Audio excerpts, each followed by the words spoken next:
দেখো না তো, বলো তো পুলসিরাত নাই? তুমি এই কথা বলো, তোমারে বাংলাদেশের প্রেসিডেন্ট বানাই দেওয়া হবে, আপনি এইগুলোকে অস্বীকার করবেন, বিনিময় পাবেন বাংলাদেশের প্রেসিডেন্ট পদ। আপনি কি এই আখিরাত এবং আল্লাহ সহ এগুলোকে অবিশ্বাস করতে রাজি, অস্বীকার করতে রাজি? আমারে শুধু বাংলাদেশ না, গোটা পৃথিবীর মহাসচিবও যদি আমারে বানাইয়া দেয়, আর যদি বলতে বলে তুমি আল্লাহকে অস্বীকার করো, আরে আমি এর বিনিময় আমার আল্লাহকে এবং আখিরাতকে অস্বীকার করতে রাজি না। আল্লাহ পাক রব্বুল আলামিন সৃষ্টি কায়নাতের ভিতরে মানুষকে বানাইছেন সবচাইতে জ্ঞানী করে, মানুষকে বানাইছে সবচেয়ে স্বাধীন করে। স্বাধীনতাও মানুষের মতো আর কের নেই, আর জ্ঞান বিদ্যা বুদ্ধির দিক দিয়ে মানুষের সমতুল্য কেউ নেই। জিবরিল আলাইহিস সালাম 104খানা আসমানি কিতাবের হাফেজ, কিন্তু উনি মোবাইল বানাতে পারে না। বোঝেন নাই কথা? জিব্রাইল 104খানা আসমানি কিতাবের হাফেজ, উনি মোবাইল বানাতে পারে নাই, উনি মাইক বানাইতে পারে নাই, উনি কারেন্ট বানাইতে পারে নাই, উনি কম্পিউটার বানাইতে পারে নাই, উনি অস্ত্র বানাইতে পারে নাই। ইসরাফিল আলাইহিস সালাতু ওয়াস সালামের সিঙ্গার ফুকে দুনিয়াটা বাতাসের সাথে উড়ে চলে যাবে, এত শক্তিশালী, উনি এই আবিষ্কারগুলো করতে পারে না। মিকাইল আলাইহিস সালাম এত টনকে টন মেঘ কিভাবে বাতাসের সাথে উড়ায়, এক জায়গা থেকে আরেক জায়গা মুহূর্তের মধ্যে নিয়ে যায়, কত ক্ষমতার অধিকারী, কিন্তু এগুলো পারে না। উনারে যেখানে দায়িত্ব দেওয়া হয়েছে সেখানে উনি দায়িত্ব পালন করতেছে। উনাকে দায়িত্ব আল্লাহ দেয় নাই বিদায় পারে না। পারে না মানে উনি দুর্বল তা না, বাকি উনাকে দায়িত্ব দেয় নাই, এই এলেম আল্লাহ তাআলা উনাকে দেয় নাই। এর কারণে ফেরেশতারাও হযরত আদম আলাইহিস সালামের সামনে ছিলেন। আদম আলাইহিস সালামকে আল্লাহ তাআলা তৈরি করলেন, সৃষ্টি করলেন, আর এরপরে আদমকে সামনে আনলেন, আর ফেরেশতারা এক পাশে ছিল। সেই থেকে নিয়ে এখন পর্যন্ত, এখন থেকে কিয়ামত পর্যন্ত যত আসবাব সৃষ্টি হয়েছে আর হবে, প্রযুক্তির মাধ্যমে যত যা কিছু সৃষ্টি হয়েছে আর হবে, সবগুলো আল্লাহর কুদরতি নজরে আছে না নাই? এই সবগুলো আল্লাহ পাক সামনে নিয়ে আদম আলাইহিস সালামকে বললেন, আম্বিনি বিআসমাই হাউলা। তোমারে বানানোর ব্যাপারে ফেরেশতারা একটু মৌন অসমর্থন জানাইছিল, তো আমি তো বলছিলাম যে আমি যারে বানাচ্ছি তার ব্যাপারে তোমরা জানো না, ইন্নী আলামু মা লা তা'লামুন। তো কাজেই তোমার যোগ্যতাটা প্রকাশ করার দরকার। তাহলে কি করো, আম্বিনি বিআসমাই হাউলা, এগুলোর নাম কত, এটার নাম কি, ওইটার নাম কি, ওইটার নাম কি, সেটার নাম কি, একটা একটা করে নাম জিজ্ঞেস করে আদম আলাইহিস সালাম সব টপ টপ করে বলে দিচ্ছেন। কন্যা সুবহানাল্লাহ। তাফসীরে জালালাইনের মধ্যে লেখে, হাত্তাল কুসওয়াতে ওয়াল কুসিয়া ওয়াল ফুসওয়াতে ওয়াল ফুসিয়া। বলতে কি বললেন জানেন? ছোট্ট পেয়ালা, ছোট চামচ, জিনুক চামচ, এগুলোর নাম তাতে উনি দেখেন নাই, ব্যবহারও করেন নাই। সামনে আনছে কয়টা জিনুক, সামনে আনছে কয়টা চামচ, সামনে আনছে এটা 10 মাইল, সামনে আনছে এটা, যার যার নাম আলাদা আলাদা। হাত্তাল ফুসওয়াতে ওয়াল ফুসিয়া, মানুষের বাই ছাড়ে দুই প্রকার, শব্দ করে আর আওয়াজ, শব্দ ছাড়া, তাই না? তো শব্দ করা বাই আর শব্দ ছাড়া বাই, ফুসুয়া ওয়াল ফুসিয়া, মানে ঠাসপাদ আর ফুসপাদ, এরও নাম কয়ে দিছে। তো আদম আলাইহিস সালাম একবার সব বললেন, ফেরেশতারা তা শুনলেন। তাহলে এবার ফেরেশতাদের কাছে জিজ্ঞেস করলে তাদের বলতে পারা দরকার ছিল না? এবার ফেরেশতাদেরকে বলে, আম্বিউনি বিআসমাই হাউলা, এবার তোমরা কত এগুলোর নাম কি? ফেরেশতারা তা পারে না। তো ফেরেশতারা না পারিয়া কি বললেন? সুবহানাকা লা ইলমা লানা ইল্লা মা আল্লামতানা ইন্নাকা আনতাল আলিমুল হাকীম। আল্লাহ তোমার কোনো দোষ না, সর্বোপরি পবিত্রতা তোমারই জন্য। সুবহানাকা, আল্লাহ তুমি শতভাগ পবিত্র, তোমার কোনো দোষ না। আল্লাহ রাব্বুল আলামিন আমাদেরই দুর্বলতা। সুবহানাকা লা ইলমা লানা, আমাদের তো ওই ইলম আর জ্ঞান নাই, ইল্লা মা আল্লামতানা, তুমি যতটুকু আমাদেরকে শিক্ষা দিয়েছো তার বেশি আমরা জানি না। তুমি আদমকে এগুলো শিখাইছো তাই সে জানে, আমাদেরকে শিখাও নাই তাই আমরা জানি না। আদম এগুলো, আদম সন্তান এগুলো নিয়ে তারা গবেষণা করবে, যা পেলে সামনে আছে, প্রেজেন্ট আছে, এইটা দিয়ে আরো 5টা মিলাইয়া আরেকটা বানাইবে, তার 5টা মিলাইয়া আরেকটা বানাবে। এই জন্য আদম সন্তানের এগুলো জানা দরকার আছে। আমাদের ওইভাবে দায়িত্ব না। আল্লাহ পাক আদম ইব্রাহিম জিবরিল আলাইহিস সালামকে কম্পিউটারের ইলম দেয় নাই তাই তিনি বানান নাই, মিকাইল আলাইহিস সালামকে মোবাইলের ইলম দেয় নাই তাই তিনি বানাইতে পারে না। আর সমস্ত আবিষ্কারগুলো মানব জাতি করেছে। কথা বলুন ঠিক কি ঠিক না? এই জন্য প্রমাণ করে মানব জাতি সবচাইতে জ্ঞানী এবং মানুষের স্বাধীনতা পরিপূর্ণ। অন্য কোনো প্রাণীর এই স্বাধীনতা নাই। কত বড় একটা বাঘ, রয়্যাল বেঙ্গল টাইগার, যারা চিড়িয়াখানায় যে দেখছেন, আমাদের বাড়ির একটু দক্ষিণ পাশে সুন্দরবন, আর প্রত্যেক বছর 10-20টা মাহফিল সুন্দরবনের ভিতরেও করি। জঙ্গলও দেখি, মাঝে মাঝে মুরব্বীর সাথে দেখা সাক্ষাৎ হয়ে যায়। মুরব্বীরা চেনেন না রয়্যাল বেঙ্গল টাইগার? এত বড় বাঘ নৌকোয় লঞ্চে বসে বাঘরে যদি জঙ্গলের মধ্যে দেখেন, ওই যে বাঘ আর আপনি লঞ্চে বসা, বুঝতেছেন যে ওই বাঘ এখানে এসে আপনার কিছু করতে পারবে না, তাৎক্ষণিকভাবে আপনার স্টকের ভাব এসে যাবে। এমন একটা ভয়াবহ চেহারা আল্লাহ তারা দিছে। তার এক বাহুর সাথে শক্তিশালী 18 জন যুবকে পারে না। এবার গেলাম, বললো আমরা 40 জন এক দলে সুন্দরবনে কাজ করতেছি, এই 40 জনের মধ্যে থেকে বাঘে যারে টার্গেট করছে তাকে নিয়ে গেল, 40 জন মানুষে ঠেকাতে পারলাম না। এত বড় শক্তিশালী বাঘ, তার স্বাধীনতা শেষ। দেখেন চিড়িয়াখানায় যাইয়া আটকায় তুইছে, চিড়িয়াখানার মধ্যে 12 মাস কাল এতেকাফ করতে তালে আছে। রমজানের আগেই বসে গেছে এতেকাফে, আর কিছু দিলি খায় না, না দিলি রোজা খায়, তার স্বাধীনতা শেষ। বনের রাজা সিংহা, সে ধরা পড়ে গেছে, স্বাধীনতা শেষ। পাহাড়ি এলাকার রাজা, হাতি, বড় হাতি, কত বড় শক্তিশালী। এই সিংহ এবং বাঘ, হাতি সুরার সামনে আসলে একে ব্যাঙ্গের মতো আসার, সেই হাতিটারও 4 হাত পায়ে শিকল দিয়ে বেঁধে রাখছে, তার স্বাধীনতা শেষ। কথা বলেন ঠিক কি ঠিক না? মিকাইল আলাইহিস সালামের স্বাধীনতা নাই। আমরা মিকাইল আলাইহিস সালামকে ঘুষ দিয়ে আপনারা 2000 কোটি টাকা দিছি, এবারে বৃষ্টিটুক বাংলাদেশেই নামাবেন। এ কলি কি আসবে? উনি ঘুষ খায়? উনার এই স্বাধীনতা আছে? জিবরিল আলাইহিস সালামের স্বাধীনতা নাই, ইচ্ছা মতো একজনের ওহী আর একজনের কাছে পৌঁছে দেওয়ার এ ক্ষমতা নাই। কিন্তু মানুষের স্বাধীনতা আছে। ফামান শাআ ফালইউমিন ওয়া মান শাআ ফালইয়াকফুর। ঈমানের ক্ষেত্রে মানুষের স্বাধীনতা আছে। আপনি চাইলে ঈমান গ্রহণ করতে পারেন, চাইলে আপনি ঈমান গ্রহণ নাও করতে পারেন। লা ইকরাহা ফিদ্দিন। আল্লাহ কয় ধর্মের ভিতরে ঈমানের ব্যাপারে আমার কোনো জবরদস্ত নাই। নবী আলাইহিস সালামকে বলেন জবরদস্তি করে কেউকে ঈমানের দাওয়াত দিবেন না। ওমা আলাইকা ইল্লাল বালাগ লাস্তা আলাইহিম বিমুসাইতির। আপনারে দারোগা বানাই পাঠাই নাই যে পিটাই পিটাই হিন্দুরে কলেমা পড়াইবেন, পিটাই পিটাই খ্রিস্টানরে মুসলমান বানাইবেন, গুলির ভয় দেখাইয়া তাদেরকে কলেমা পড়াবেন, তাদেরকে বোমার ভয় দেখাইয়া কলেমা পড়াইবেন, তাদেরকে সামনে কোনো বিপদের ভয় দেখাইয়া ভোট কালেকশন করবেন, এই দায়িত্ব আপনাকে দেই নাই। লা ইকরাহা ফিদ্দিন। ধর্মের মধ্যে কোনো জবরদস্তি নাই। ওমা আলাইকা ইল্লাল বালাগ। আপনার দায়িত্ব শুধু তাবলীগ করা। ফামান শাআ ফালইউমিন ওয়া মান শাআ ফালইয়াকফুর। যার মনে চায় মানবে, যার মনে চায় না মানবে না।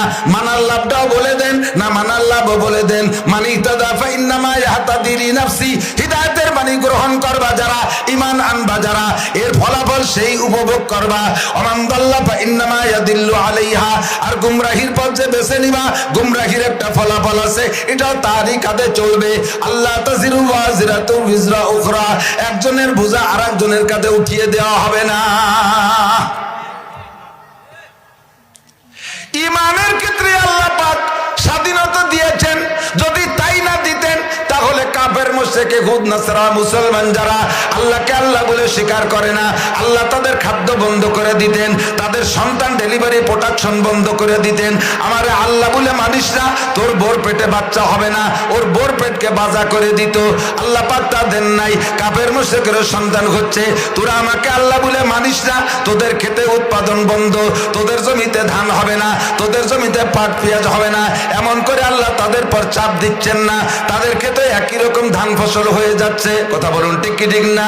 এটা হলো ধর্মের ক্ষেত্রে, ঈমানের ক্ষেত্রে স্বাধীনতার প্রমাণ। অনেক দিয়ে বোঝানোর সময় দরকার ছিল, কিন্তু সময় কম, পরিমাণ মতো সময়ের মধ্যে শেষ করব। 2 নম্বর হলো, কথা কি বোঝা গেছে নাকি? ঈমানের ক্ষেত্রে, ধর্ম গ্রহণ করার ক্ষেত্রে স্বাধীনতা দিয়ে দিয়েছে। কোনো চাপ প্রয়োগ করা যাবে না কেউকে কলেমা পড়ানোর জন্য, ঠিক? এবার আমলের ক্ষেত্রে সুহুলাত, আসানি, যত সহজ পথ আল্লাহ তাআলা আমলের ক্ষেত্রে অবলম্বন করেছেন। যেখানে যে বান্দার কষ্ট, ওই জায়গা যে আল্লাহ হুকুম শিথিল করে দিয়েছেন।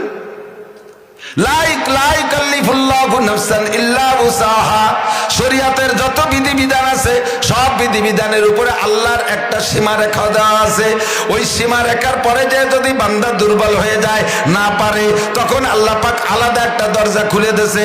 রাস্তায় দেখবেন মাঝে মাঝে পুরন ব্রিজ, যে রাস্তায় ব্রিজগুলো পুরাতন হয়ে গেছে, অচল, ব্যবহারযোগ্য না, অ্যাক্সিডেন্ট হওয়ার ভয় থাকে, ওই ব্রিজগুলো ভাঙ্গে আবার নতুন করে, আছে না? যখন ওই রাস্তার ব্রিজটা ভেঙে ফেলে, তখন ওই মানুষকে, এদিকের মানুষ ওদিকের মানুষ আসা যাওয়া করবে কি দিয়ে? সাইডে একটা বিকল্প রাস্তা বানায় দেয়, তাই না? যেখানে ভাঙ্গা ব্রিজ সে জায়গা বিকল্প সড়ক, যেখানে ভাঙ্গা ব্রিজ সেখানে বিকল্প সড়ক। কথা কোন ঠিক না? ফরজ নামাজ, নামাজের ফরজ 13টি, নামাজের ফরজ 13টি। তার মধ্যে একটা হলো ফরজ নামাজ দাঁড়ায় পড়া ফরজ। ফরজ নামাজ দাঁড়ায় পড়া ফরজ, ফরজ নামাজ দাঁড়ায় পড়া ফরজ। যদি কোনো শক্তিশালী সুস্থ মানুষ ফরজ নামাজ দাঁড়ায় পড়েন, দাঁড়ায় না পড়া বইসে পড়ে, তাহলে তার ফরজ তরক হবে, নামাজ হবে না। ফরজ নামাজ দাঁড়ায় পড়তেই হবে। আমি এভাবে খুব শক্তিশালী শক্তভাবে বলে দিছি, কিন্তু একটা লোক দুর্বল অসুস্থ, সে আল্লাহর কাছে অভিযোগ করছে এই ওয়াজেতে যে আল্লাহ, এই নাসির সাহেব গোপালগঞ্জেতে আইসে সে আগের জাড়ির মতো জাড়ি দিয়ে তো কয়ে গেল যে ফরজ নামাজ দাঁড়ায় পড়তে হবে, আমি তো দাঁড়াতে পারিনি, এখন কি রিকন দে আল্লাহ। আল্লাহ কয় ও হুজুররা যা কয় কোক, তোমার যেখানে ভাঙ্গা ব্রিজ সেখানে বিকল্প সড়ক আছে। কি বলা হয়? বিকল্প সড়ক আছে। বিকল্প সড়ক কি?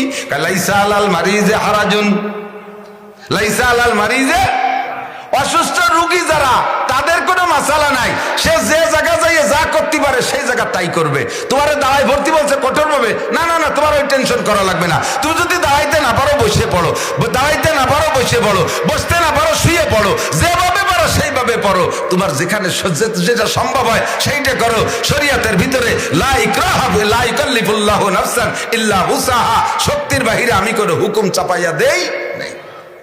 বিনা ওযুতে নামাজ হবে? একটু কর না আপনারা। আমার হুজুরের দেশের মানুষ, আমার জানা, আমার অভিজ্ঞতা, মানে আমার আকীদা বিশ্বাস, আপনারা সবাই আমার চাইতে মশলা বেশি জানেন। আর সারা বাংলাদেশের ভিতরে নোয়াখালী, কুমিল্লা, চট্টগ্রাম এই বেলটা উলামায়ে কেরাম বেশি। আপনাদের এলাকার পাবলিকই যা জানে, আমাদের এলাকার মৌলবীরাও তো জানে না। তাহলে সেই হিসেবে একটা ফতোয়া দেন, বিনা ওযুতে নামাজ হবে? কতক্ষণ হবে? হবে না। তাহলে আপনারাও একমত, আল্লাহ তাই কয়, আমিও তাই কই। এই মশালা দিয়ে দিছি, বাড়ি যে আপনি আল্লাহর কাছে নালিশ করছেন, আল্লাহ এই নাসির সাহেব আইসে যেভাবে শক্তভাবে কইলো বিনা ওযুতে নামাজ হবে না, আমারে তো ডাক্তারে কইছে অজু বানালি পারে, করোনা হতে পারে, ঠান্ডা কাশ, নিউমোনিয়া বেড়ে যেতে পারে, হাঁপানি বেড়ে যাবে, আমার শ্বাসকষ্ট বাড়বে, আমি কি করব? আল্লাহ কয় মৌলবীরা যা কয় কোক, তুইও নিয়ে চিনতে করিস না। ওয়াইন কুনতুম, কি বলা হয়, ফাইল্লাম তাজিদু মান ফাতায়াম্মামু সাইয়িদান তাইয়্যিবা। যদি তুমি অসুস্থ হও অথবা পানি না পাও, যদি তুমি অসুস্থ হও অথবা পানি না পাও, সেই সময় মৌলবীরা কও যে এই সময় আমি তো অসুস্থ, ওযু বানাইতে গেলে আমি অসুস্থ হয়ে পড়বো, রোগ বেড়ে যাবে, তখন কি ফতোয়া দেয়? ফতোয়াটা আমি দিয়ে রাখতেছি, ভাঙ্গা ব্রিজ যেখানে, বিকল্প সড়ক সেখানে। তুমি যখন ওযু বানাইতে পারবা না, পাক মাটি দিয়ে তায়াম্মুম করে নামাজ পড়িও। তোমার শক্তির বাহিরে কোনো মাসালা আমি চাপাই দিই না। কতক্ষণ ঠিক কি ঠিক না? যেখানে না পারবো সে জায়গা ব্যবস্থা আছে না নাই? আছে না নাই? আল্লাহ পাক রব্বুল আলামিন শরীয়তের যে মোটা মোটা বিধানগুলো, এগুলো সব ফরজ করছে মদিনায় যাওয়ার পরে। শুধু 5 ওয়াক্ত নামাজ মক্কায় থাকতি, হজ জুমার নামাজ ফরজ হয়েছে মদিনায় যাইয়া, রমজানের রোজা ফরজ হয়েছে মদিনায় যাইয়া, হজ ফরজ হয়েছে মদিনায় যাইয়া, যাকাত ফরজ হয়েছে মদিনায় যাইয়া, জিহাদও ফরজ হয়েছে মদিনায় যাইয়া। এ সব মাদানী হুকুম। তো হুজুর আলাইহিস সালাতু ওয়াস সালাম মদিনায় যাওয়ার পরে ইতিমধ্যে আয়াত নাজিল হয়ে গেল। হে নবী, আপনি আপনাদের খেয়াল রাখবেন, যে সকল আয়াতের শুরুতে দেখবেন ইয়া আইয়ুহাল্লাযীনা আমানু, এই আয়াতগুলো নিশ্চিন্তে বসবেন মদিনায় যাওয়ার পরে নাজিল হয়েছে। আর যে আয়াতের শুরুতে দেখবেন ইয়া আইয়ুহান নাস ইত্তাকু রাব্বাকুমুল্লাযী খালাকাকুম মিন নাফসিন ওয়াহিদা, ইয়া আইয়ুহান নাস বলে যে আয়াতগুলো দেখবেন, নিশ্চিন্তায় বসবেন আয়াতগুলো হিজরতের আগে নাজিল হয়েছে। তরজমার পার্থক্য কি? ইয়া আইয়ুহান নাস, হে মানব জাতি, হে মানব জাতি। এর মধ্যে মুসলমানও আছে, অমুসলমানও আছে, হিন্দু বৌদ্ধ খ্রিস্টান সব আছে, সমস্ত মানুষই মানব জাতি। কথা বলুন ঠিক কি ঠিক না? এবার মদিনায় যাওয়ার পরে আল্লাহ আহ্বানের শব্দ পাল্টাই দিয়ে বলে ইয়া আইয়ুহাল্লাযীনা আমানু। শাব্দিক তরজমা হলো হে ওই সকল মানুষরা, তোমরা যারা ঈমান গ্রহণ করেছো, তোমরা যারা ঈমান এনেছো। আর আমার বুজুর্গানে দিনের তাসাউফি তরজমা আমার সদস্য বুজুর এবং আমাদের যশোরের মুহাদ্দিস হযরত মাওলানা আবুল হাসান রাহমাতুল্লাহ আলাইহি, এই দুইজনের তরজমা মিলে আমি তরজমা বলি ইয়া আইয়ুহাল্লাযীনা আমানু, হে আমার অন্ধ জগতের অটল বিশ্বাসী পাগলরা। মদিনায় যাওয়ার পরে আল্লাহ পাক রব্বুল আমাদিক, মদিনায় যাওয়ার পরে আল্লাহ পাক মুহাজিরিন আর আনসার এই দুই দলকে টার্গেট করে সম্বোধন করে বলে ইয়া আইয়ুহাল্লাযীনা আমানু, হে আমার অন্ধ জগতের অটল বিশ্বাসী পাগলরা। অন্ধ জগতের অটল বিশ্বাসী পাগল কেন? দুনিয়ার নাম হলো অন্ধ জগৎ। একটা অন্ধ লোক দুনিয়ার কিছু দেখতে পারে, গভীর অন্ধকারের মধ্যে থাকলে চোখ আলারাও কিছু দেখতে পারে না। কিনা? দুনিয়ার নাম আনন্দ জগতের জন্য। দুনিয়ায় বসে আল্লাহকে দেখা যায় না, দুনিয়ায় বসে জান্নাত দেখা যায় না, দুনিয়ায় বসে জাহান্নাম দেখা